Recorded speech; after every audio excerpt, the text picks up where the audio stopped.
কি অবস্থা সবার?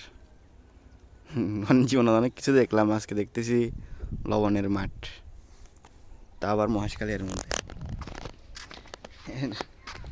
লবণের মাঠে আসলে এরা কী করে, কীভাবে উৎপন্ন করে এটা আমি জানি না। এখনও দেখতেছি মাঠ প্রস্তুত করতেছে আর কি, কিন্তু কীভাবে কী করবে আমি যতটুকু জানি, পলিথিনের মধ্যে প্রথমত মাঠ প্রস্তুত করছে, এরপরে পলিথিনের সাহায্যে নাকি পানি দিয়ে কীভাবে প্রক্রিয়াজাত করে বা মেডিসিন মিশিয়ে কি লবণ উৎপাদন করবে, কীভাবে কী করবে ঠিক ওই থেকে শুরু করে আমার পিছনে অনেক পর্যন্ত অনেক মানুষ কাজ করতেছে এখন মাঠ প্রস্তুত করার জন্য। এই শুনছি এখান থেকে নাকি পানি নিয়ে এই লবণগুলো উৎপাদন করবে। আবার আমার অপোজিটও যেটা আছে এটাও সেম, এখানেও পানি আছে, পানি কিন্তু কোন পানিগুলো ব্যবহার করবে লবণ উৎপাদনের জন্য এটা এখন আমি জানি না, হয়তো ওনাদের সাথে কথা বলে জানতে পারবো আর কি।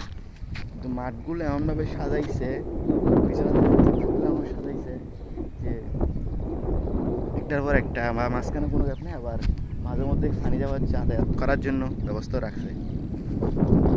আশা করি লবণ ওনারা আরও কিছুদিন পর উৎপাদন করবে, এখন করবে না মনে হয়, তখন দেখা যাবে কীভাবে কী করে। ধন্যবাদ।